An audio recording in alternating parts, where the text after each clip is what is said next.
What does this entail? Management. Management simply here entails knowing where you are going, knowing what it takes to get there, committing yourself to getting there, and going the extra mile if it so demands to get there. Let me come again. Management of self here connotes knowing where you are going, knowing what it takes to get there, committing yourself to getting there, and going the extra mile if it so demands to get there. Management of self.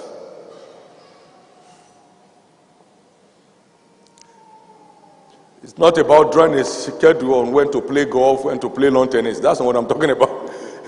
Because until your field is defined, your leadership potential can never have expression. There are many people operating in undefined field. Undefined. They are this now, next week they have jumped to that, the other week they have moved to this, and so they are jack of all trades. One road does not lead to the market, that's their concept. So they go through all the roads. And when you are traveling more than one road per time, you never get anywhere. You go here small, you come back, you go here small, you come back, you go here, come back. So that's what management of self entails. First, a discovery of your field, which is a task on its own. How many agree with that? Not just a discovery, but a discovery and a commitment to abide in your field. You say, I've been doing this stupid thing I'm doing 28 years. Amen. And that's the only thing I've been doing 28 years. Nothing else has held any attraction to me.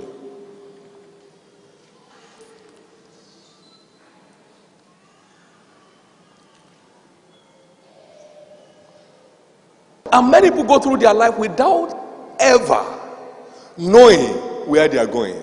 They are just going every waking morning to another job, and the following day another job, another advert, another job, and they go jobbing and jobbing and jobbing and arriving nowhere.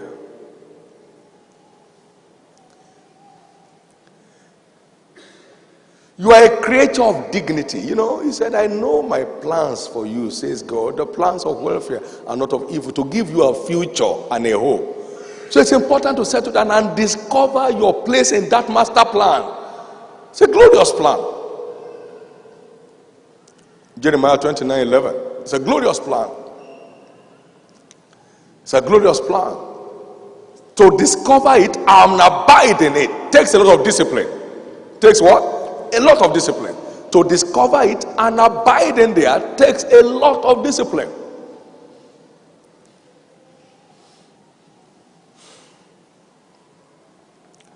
When our church was still under 50 people, I said one day in one of the meetings, I said, I will consider it a demotion if I were invited to President of the Federal Republic of Nigeria.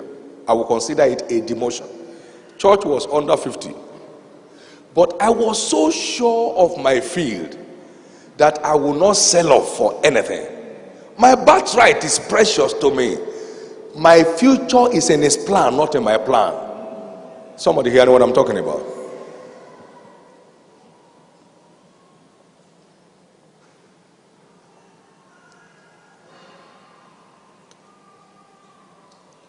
Today I've had the privilege of presidents of nations knocking on my door for attention, not for arrest. I've had the privilege of resolving major issues between government and oppositions in my house on their request. I've never been a party till I die.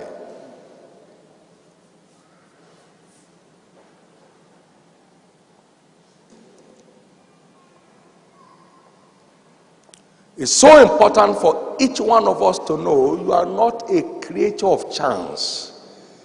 You are a creature of destiny. There is something about your life that is awaiting your discovery. You need to know where you belong and abide there. Then knowing what it takes to get there is a greater task. Come on, say greater task. Knowing what it takes to get there is a greater task. Many know where they are going, but they don't know what it takes to get there. So they are always on the same spot because they don't know what it takes to get there. No matter how costly a vehicle, it can never generate motion without fuel. Information is the fuel of every vision. Every vision that is void of information will culminate in frustrations. Knowing what it takes to get there is a greater task. Knowing where you are going is a great task. Knowing what it takes to get there is a greater task. Because nothing can be more frustrating than knowing where you are going and not being able to get there.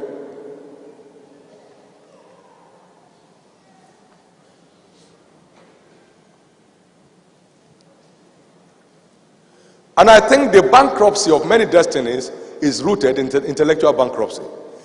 Inability to be able to appraise the facts relating to the task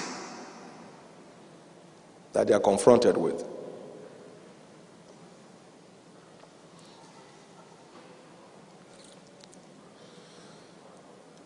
And then committing yourself to get there. It's one thing to know what it takes. It's another thing to be willing to pay the price. Seest thou a man that is diligent in his business, that is committed to his business, that is fully engaged in his business?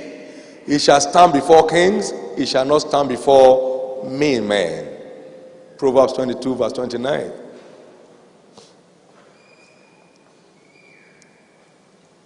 It is input that defines output in any field.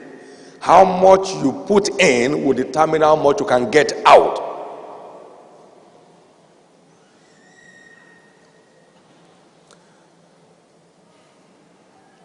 Management of self.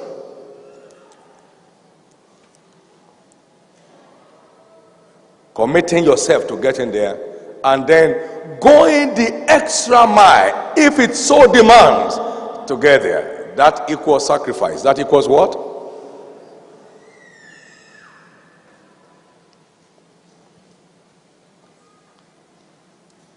So in the concept of management of self, we talk about vision, knowing where you are going. We talk about information, knowing what it takes to get there. We talk about diligence, giving it what it takes to get there. And we talk about sacrifice, going the extra mile if it so demands, like it will always demand to get there. Paul the Great said, I'm what I am by the grace of God, yet not I. He said, but I labored more abundantly than them all, yet not I, but the grace of God that was with me. I labored more abundantly than them all. Say with me, labor. It is the quality of your labor that defines the limits of your future. The quality of your labor is what defines the limits of your future.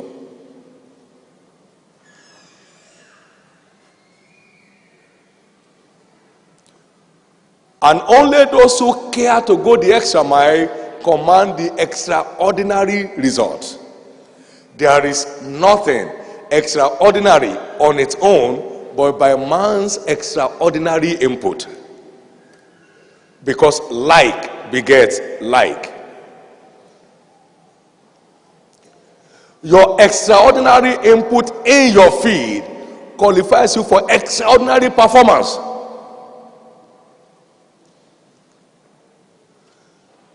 And it's your performance rating that defines your leadership rating. It's our performance.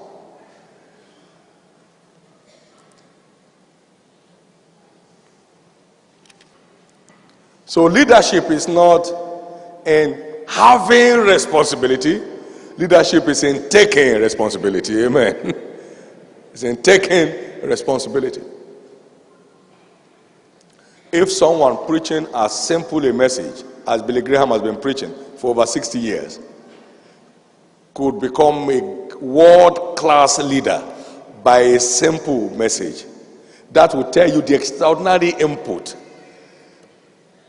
the quality of his self-management. Somebody hear what I'm saying? The quality of his self-discipline.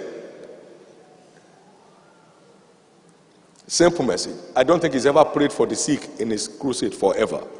You need to be saved. Come on here now, right now. I've been doing this 50 years. Come. And then the ones who were saved in 1940 are still there giving testimonies. So you can make anything extraordinary out of your ordinary mandate.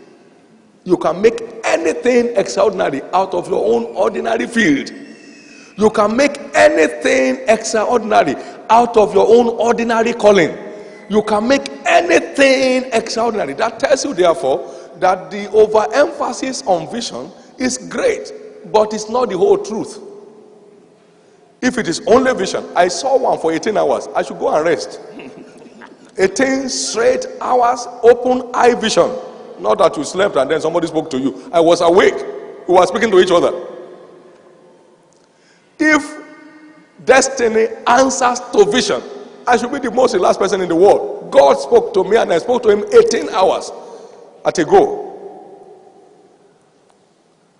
Thank God for visions. I wish vision were just what guarantees you arrive at your destination. Oh, everybody will be there. It's more than that.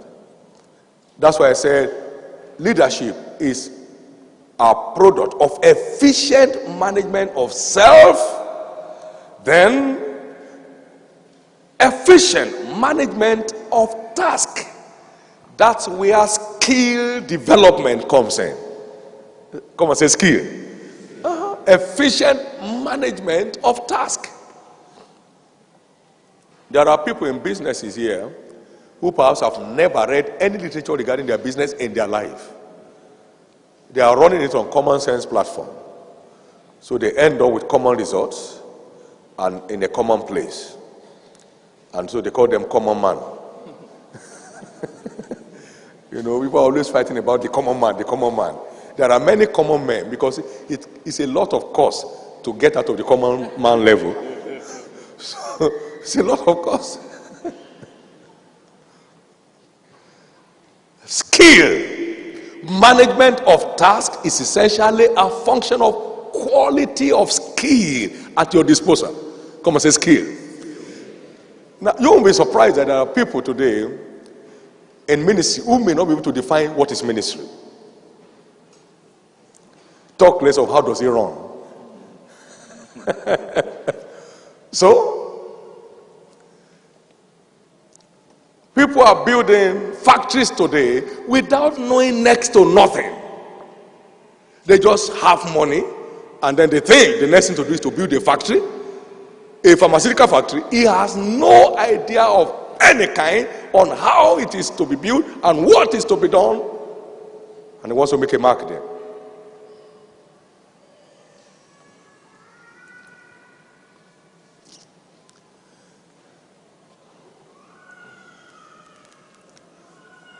Particularly among our own part of the world, our race, there is no genuine value for skill. We leave issues to chances. And then religiously, I know God will do it. God will do what?